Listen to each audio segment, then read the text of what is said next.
Peninsulanos! Ako nga po pala si Mary Rose T. Marcelo, nagmula sa Bachelor of Early Childhood Education 1A.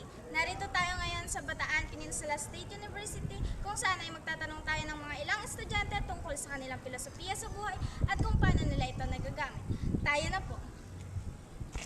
Good morning po. I am Mary Rose T. Marcelo from BSED 1A.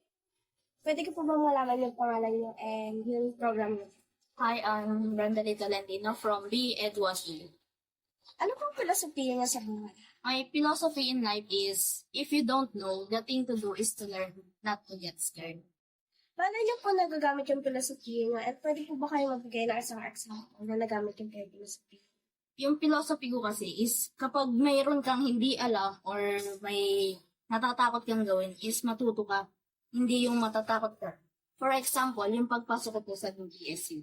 Actually, hindi ko po talaga gusto pumasok sa college kasi po natatakot ako. Saka hindi ko po alam yung mga kalakalan dito sa BBSU. Natakot ako kasi baka hindi ako makapasa or pero sinubukan ko.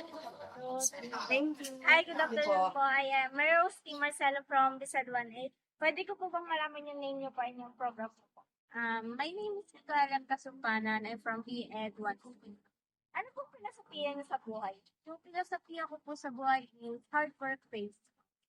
Paano niyo po nagagamit yung filosofiya niyo and pwede po ba kayo magbigay ng example na nagamit niyo po?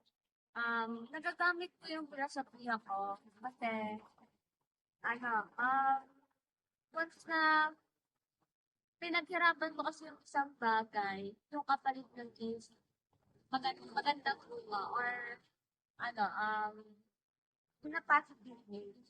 Like, example, once na pinaghirapan ko yung pagkuha ko ng grades ko, like, sa akin, di ba? Medyo, hindi ako magaling sa math, so pinaghirapan ko talaga yung grades ko doon. So, once na pinaghirapan ko yun, and pag nakita ko yung kinalabasan nung na pasado naman ako, malaking achievement na yun sa buhay. Thank you po. Hi, good morning po. I am Mary Rose T. Marcelo from BSED 1A. Pwede ko ba malaman yung name niyo po and yung program niyo? I'm Jasmine Reyes Oliveros from BEd 1A. Ano pong filosofiya niyo sa buhay? Ang filosofiya ko sa buhay ay laging natuto sa pagkakamuli. Paano niyo po nagagamit yung filosofiya niyo and pwede po ba kayo magbigay ng example na nagamit yung filosofiya niyo? Magagamit ko ito sa pang-araw-araw ko lalo na kapag pinapadala ko na kami ng class. Example nito yung kapag tinatama ako ng mga magulang ko sa mga mali ko na gawa, may isip ko hindi siya tama. Tama lang yung ginagawa. Hi, good morning po. I am Mary Rose T. Marcelo from BSED 1A. Pwede ko po bang malaman yung pangalan niyo and yung program niyo? Ako po si Nervin Marcelo from Bachelor of Secondary Education, major in Filipino. Ano po filosofiya niyo sa buhay? Ang aking filosofiya sa buhay ay, always believe in yourself. Paano niyo po nagagamit yung filosofiya niyo sa buhay? Nagagamit ko ang aking filosofiya sa buhay, hindi lamang sa pang-edukasyon. Nagagamit ko rin ang aking filosofiya sa personal kong buhay.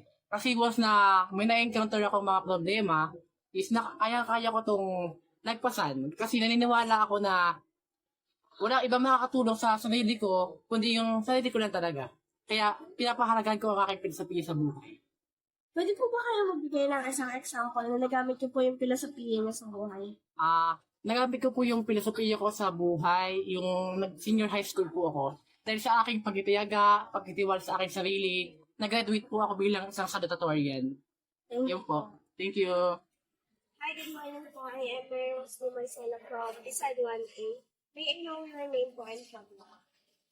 Hi, I'm Hinters Sakay from BSEd University. Ano po filosofiya niyo sa buhay? Filosofiya ko sa buhay is everything happens for a reason. Paano niyo po nagagamit yung filosofiya niyo sa buhay? Nagamit ko siya when I encounter problems. Kasi ko na nangyari siya because of something, hindi para pahirapan natin. Like, what example? For example, nung namatay yung tatay ko, inisip ko na lahat naman ng tao darating sa point na yun, yung buhay. Thank you. Marcelo from BSED 1A. Pwede ko po ba kayong ma-interview at malaman yung pangalan mo at saka po yung course? My name is Catherine Egon Sisino and I'm visiting PSL 1 month. Ano pong filosofiya niyo sa buhay? Yung filosofiya ko sa buhay, everything happened for a reason. Paano niyo po nagagamit yung filosofiya niyo sa buhay? Nagagamit yung filosofiya ko sa buhay dun sa pamamagitan ng mga nangyayari sa buhay ko. Naniniwala ako din kahit ano man nangyari sa buhay, kahit negative man yun or positive, naniniwala ako na merong rason yung kung bakit nangyayari sa buhay. Pwede po ba kayo magbigay na example na nagamit ko po yung philosophy sa buhay? Katulad nung, yun, yung pagka wala ng parents ko, yung hindi naman sa parents natin, yung gusto ng tatay ko. Siyempre, may sakit yun na dulot sa akin kasi yes, tatay ko. Pero siguro na naisip ko na siguro may rason. Siguro baka hindi niya nakayanin yung mga susunod na taon kasi habang tumatagal yung panahon is humihirap yung lagay ng ng community natin. Baka hindi niya nakayanin. Kaya ayun yung nangyari. Thank you po. Magandang araw po. Ako nga po pala si Meryl T. Marcelo from the Sedlan. Pwede ko po malaman yung program niya tsaka pangalan. May po from BSED 1A and yung social studies. Ano po ang filosofiya niyo sa buhay?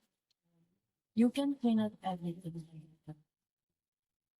Paano niyo po nagagamit ang filosofiya?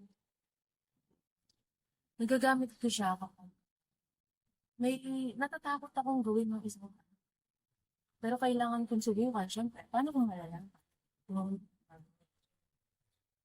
Paano kung malalaman na makakayanan? Kailangan subukan. Paano ba? Pwede po kayo magbigay na isang example na nagamit ko para po sa buhay? Siguro yung nung ako dito sa BPS, nag-play ko ng mga students sa studies. So, nung una kasi, nadi-discourage na mag-play. Kasi natatakot ako. Inisip ko, baka hindi ko kayanin. Pero at the same time, may naisip ako na, paano kung malalaman kung di ko susubukan? Tapos yun, ngayon, nag-aaral na ako dito sa BPS. Thank you po.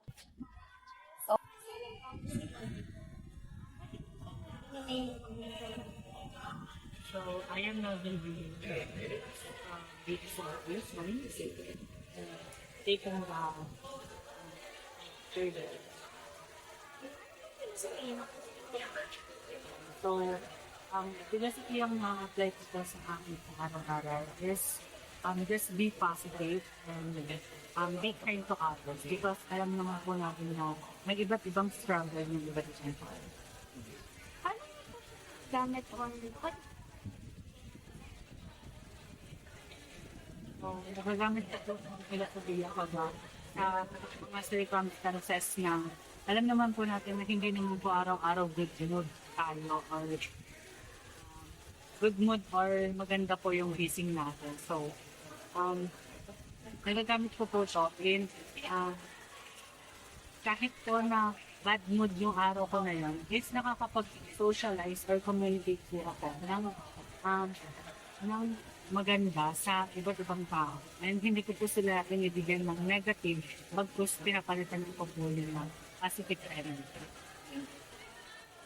At ngayon, napakinggan natin ang kanilang mga filosofiya sa buhay o ang kanilang mga pinaniniwalaan. Ang aking natutunan sa aking mga narinig sa aking kapwa-estudyante tungkol sa kanilang filosofiya sa buhay ay ang filosofiya ay napakahalaga dahil ito ay nagbibigay ng inspirasyon, motibasyon at lakas ng loob sa atin. Gaya na lang ng sinabi nila na kapag may nangyayari sa kanila na hindi maganda ay ginagamit nila ang filosofiya nila para lumakas ang kanilang loob at hindi mawala ng pag-asa. Muli, ako nga po pala si Meryl T. Marcelo nagmula sa Bachelor of Early Childhood Education. Nagpapasalamat sa inyong panonood. Thank you po.